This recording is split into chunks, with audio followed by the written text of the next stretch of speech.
What can you tell us about availability with the week off? Availability, all the internationals have come back okay, so they've got through their games no problem. The only slight doubt at the moment is Patrick. He stubbed his toe in training, so he was wearing a boot for much of the week, but we'll see how he is. So in terms, you're not expecting any limitations on the international guys?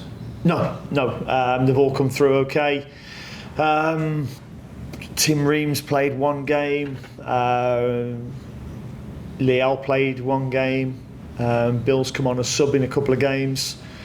So the majority have come back fine. I watched Yere's 45 minutes against England, which was a good test for him, up against Saka. They've all had a good trip and come back in good spirits. Jamie played 45 for Legacy. Do you feel like he's good to go first team?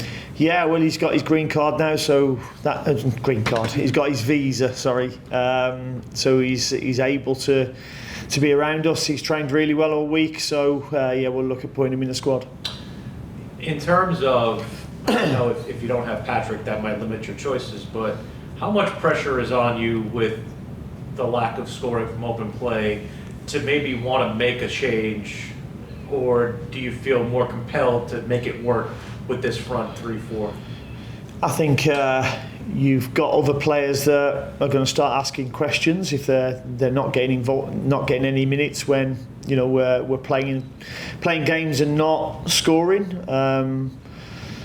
I don't think we've created as many big chances as we should have in the last couple of games, but I don't think the opposition have done the same against us. They've been pretty much both of them. I think both the games we've played have deserved to be draws. I don't think either team has shown enough to win either game, and that's watching them both back. With honest eyes, to be honest, we're working very hard on trying to create with the players that we've got, and we've continued to do that. So, we'll keep working with the four that started, but they know they've got other players breathing down their necks now. The likes of Jamie Patterson, coming back. Pep started the last game and came on in the first game, so he's pushing as well. So there'll be a little bit about us that's going to be new. In terms of the kind of sense, we talked to Westy on Wednesday, he said something to the effect of, it's on us now, everything that has come from the coaching staff has kind of been said and almost kind of beaten as well. Do you feel like at some point it's just, there's not much more you can say, it's kind of now up to the players to do it? No, there's always something more we can do as coaches. Ask questions, make sure they understand what we're looking for. Make sure they understand the kind of runs we're after, the kind of passes they're after, and that's the beauty of coaching. It's continuous learning, continuous education. So we have to keep, working with the players that we've got to make them better. We spoke to Jamie on our pod earlier this week. It seemed like he is very much an interchangeable piece that can fit in a lot of different areas. Where do you feel like is most optimal for him? Yeah, I used to call him a utensil because he can fit in many different areas. He can play off the left, he can play in behind the front man, he can play as an 8. He's got that ability to go and play them different positions. Do I think he's ready to start a game? No. I watched I watched the game against the Legacy game on Sunday. And he was puffing a little bit after 45, but I expect him to be, a player that can come off the bench at the moment. What do you know about Montreal? I've watched a lot of them, to be honest, over the last couple of weeks, just getting ready for them and preparing because we've got 2 games against them. Obviously, they've conceded a lot of goals, so I'm expecting them to look to tighten up. But if you don't respect them, that'll be at your peril because they're a good footballing team. They play in tight situations. They play a lot of one-touch football. Very similar to Columbus. I believe the head coach was at Columbus before as well. So, they're looking to entice you into playing behind you. So we have to be, right at our game. My last one. Is there a tangible sense of kind of the pressure that befalls the final 7 games? Like you mentioned last time we spoke, this is the business end of the season. Is there kind of that sense where they feel like, okay, it's kind of put up or shut up time? Yeah, no, the players know where we're at and the part of the season that we're in.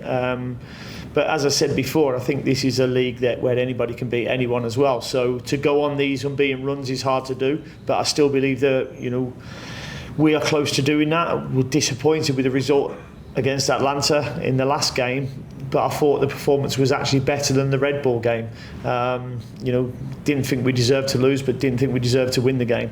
But we're at that stage of the season now where we need to step up quickly.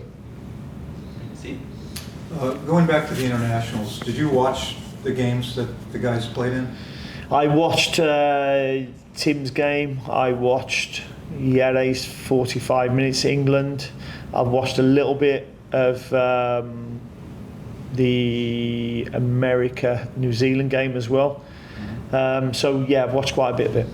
Now, when you watch your players and their international teams, does that factor into your decisions on them here, or is it just such a different context that it's what they do here that matters, not what they do? Yeah, no, it's a different context, totally, because they're being asked to play different to what we would ask them to play.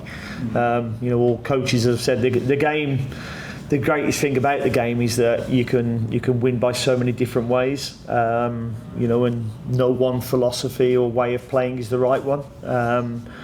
So they'll go into they'll have different coaches and they'll go into different environments, that ask them to do different things. I'm looking at the games, concentrating on them, how they're doing, but also to make sure they don't get injured. Sure.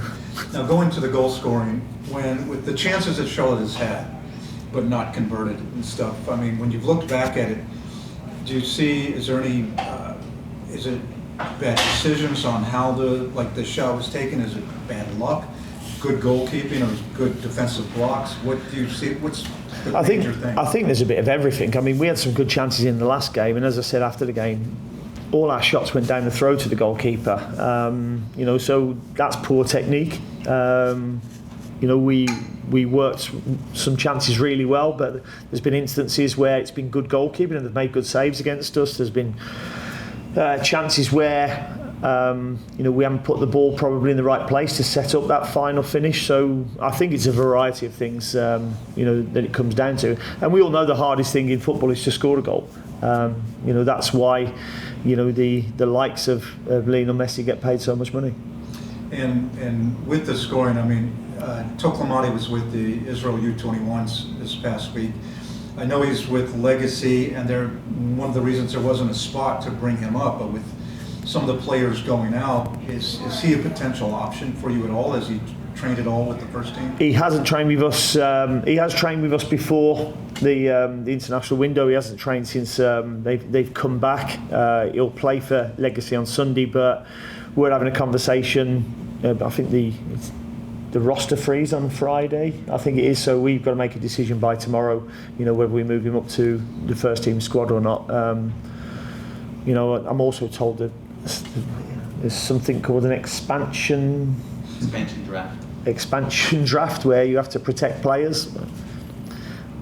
I don't get that, I must admit. So essentially, we need to bring someone in from MLS to the learning center to teach you about all these things. Listen, the guys are trying to teach me, but I mean, I'm sitting there and I'm thinking, if I'm a player and a club, a new expansion team comes in for me and I don't want to go, I'm not going. So I don't know how that quite works, I must be honest. It's an American thing. Okay. Thanks. You see? I'm good. Oh, sorry. Yeah. Karen.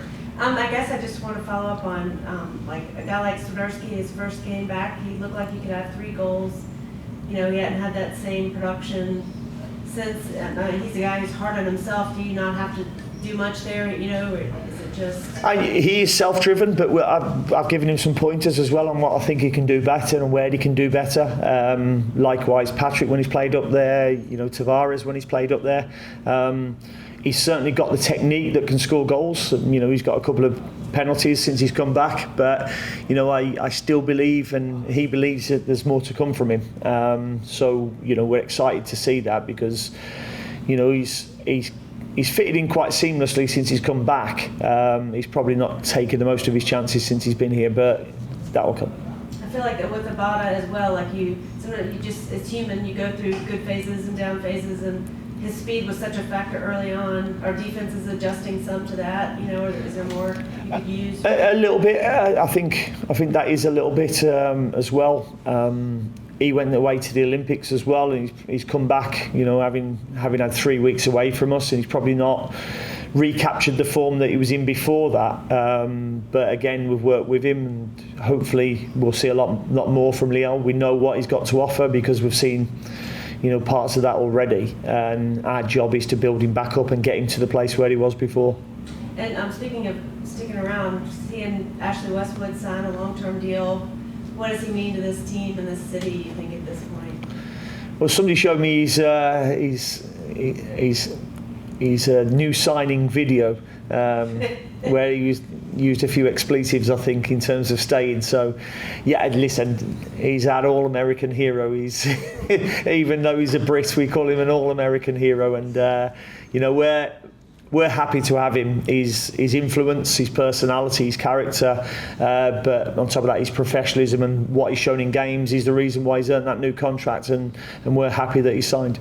And finally, George Marks, you know, just didn't have much opportunity to get minutes. I know it's hard when you have a goalkeeper who plays every day. Yeah, and that's the tough part of, you know, this game. I've got a lot of time for George, the way he's worked, his attitude, his applications for everything he's done. But Colleen has done fantastic, and you know, Dave Bingham's come in for the game and done extremely well as well. So it's been really tough for the keepers to break through. So he needs to go and have some minutes. Thank you. Thank you. Dean, when you came back, you had 9 games to play and all the roster turnover that this team went through. I know it's a small sample size, but are you seeing maybe the goal scoring deficiencies being, or lack of goals, I should say, being a part of blending guys together? You mentioned not making the right plays in the final third. Is that something that is just coming out of guys gelling together and meshing, or because like Swiderski wasn't here at the start, he's been kind of infused, and I know Kerwin's been around, but I mean, how do you view that? Yeah, I mean, you look at the last couple of games, and 3 of the front 4 are relatively new. Like Abada only came, you know, earlier on in the season. Swiderski's come back to a new coach, pretty much. Pep Biel's come in, a new player, so it will take time. But time is not of the essence at the moment, and the players don't understand that. So, you know, we have been trying to fast forward a little bit in terms of what we're trying to do. What we can't lose is our identity and being tough to beat and giving big chances away from the opposition. And by going to chase goals, I've said from the start, I think with this group that we've got, having that platform of the stability is going to be really strong for us for, you know, the next 7 and plus games. So that's what we don't want to lose and go chasing goals. You know, but the front line know they've got to produce more at the moment. As you mentioned squeaky bum time a couple of weeks ago, and you know, you can kind of see how that is playing out. But teams that are able to meet the moment, is there one thing that they all have in your history as a player and a coach? I mean, did they develop a certain confidence? Did they develop a certain attitude, swagger? I mean, anything like that? Well, the word I've always used when you get it is momentum. You know, and that can come in just one game. It can come off. We might go to Montreal and you know, a cross goes in off somebody's backside and you win 1-0. That can suddenly give you momentum. And it's crazy. We've all seen it in sports where it's not always that the best teams that win games. Sometimes you can score other ways, but once you do it and you build up some confidence, then momentum goes with it. And when you've got it, you've got to roll with it as well. And when you get that momentum, it feels like you guys are bulletproof. Yeah, definitely. And having that togetherness is something that we've tried to work on all season. And as I've said before, we've got a really good group of players here who you know, want to work hard for each other. And if you've got that all moving in the same direction, whether you've got the ball or whether you haven't got the ball, then it's a strong thing to have. In training, have you noticed anything where players have, you know, maybe picked up a little bit of sense of urgency about, you know, I mean, you mentioned they all know, but are you seeing it on the field? I think the last week training has been really, really good, really sharp, really intense, really bright. You can see some relationships developing with people who haven't been in the building as much, and that's a pleasing thing to see so far. Awesome. Follow-ups, Will, and then we'll end with Steve. You mentioned about Ashley's contract. How much do you feel like gravitas he carries, particularly with other English players, as you try to change the narrative overseas of what this league is, and how much can him earning a second contract maybe take away some of the quote-unquote retirement league models and maybe get, I don't want to say a younger player, but maybe players who are closer to their prime that come to the United States from England? I think, you know, he can show with what he's done and how he's earned a new contract, you know, the benefits of coming out here.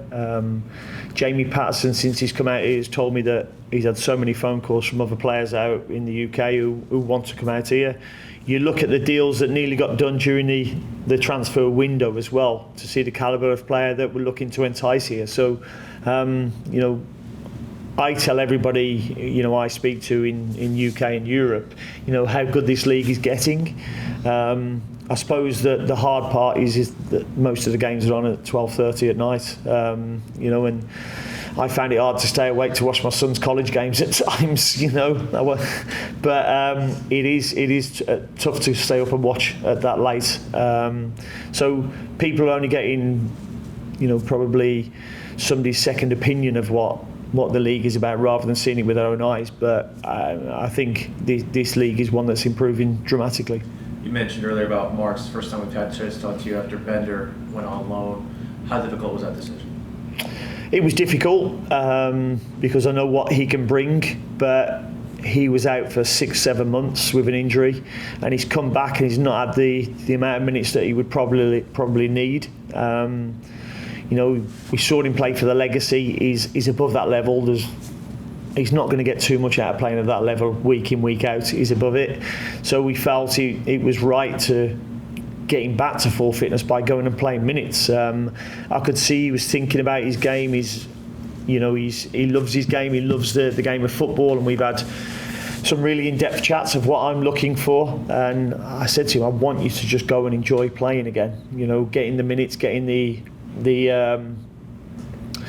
game into your life again. You know, it's hard when you come back from injury and you're not getting as many minutes as you would like to get you back up to speed. So I believe him going to Tampa will get that. And I've watched his first 35 minutes where he made a big difference coming off the bench, and I watched him last night as well, and he's done well so far. Fair to say he's still in your future plans based on? Yeah, definitely, and that was the message I gave to him. I didn't want him to go and, you know, same with George, I don't want them to go and think they're not wanted. This is just part of a long-term plan for players who need to go out and play. Steve, final one. And back to the captaincy and Ashley and such, does he have a bit of Roy Keane in him? I mean, enough of that will hold others accountable? And I'm not sure he's got a bit of Roy Keane in him, I must admit. There's not many people who've got Roy Keane about them. He's quite unique. But listen, he's a leader. He's a captain here.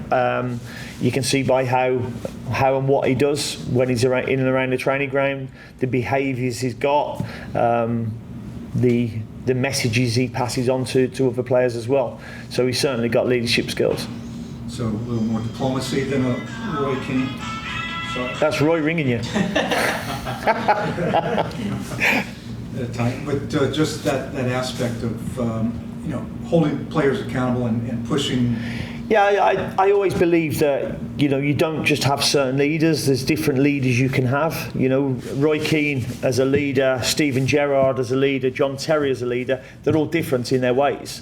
They're three of the big ones who I saw in the Premier League, but they all lead in different ways. You know, I think Roy was, because he was such a top player, you know, the way he played and the way he stared at players if he thought they weren't up to their standards, you know, probably made players play better. Steven Gerrard led by example, the way he played.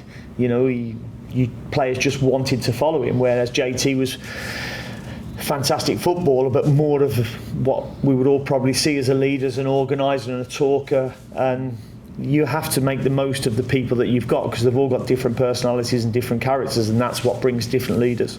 And now with a player like Tim in here, who's been that at Fulham and other areas, do you feel that this club is set as far as having that leadership? Yeah, I do, and the beauty of it, and the biggest thing for me on leadership is they've got to be authentic. Not try and stray away from what your character is. And if you look at all three of the ones I've just said there, they're authentic in the way they lead, and the ones in our dressing room are as well. Thank you. Cheers. Quick lead, Carol. We figured out what Tim Ream meant by tug of war with Westy, just about getting him in the weight room or not. I'm sure Westy knows his body and what he should do. And do you have any thoughts on, if players are better off not getting super bulked up, or like? No, I think you get to where Ashley Westwood is now in his career. He knows his body, he understands it. Tim Ream the same, knows it and understands it. But as I've said to all of them from the start of this season, we're all learning. I'm 800 games as a manager, but as a head coach, but I'm still learning. So there's still things that Ashley Westwood can learn. I actually saw him coming out of the gym today, and I had to give him a paracetamol after. All right, thank you guys. After Focus, you can stay on. We'll be out with you shortly.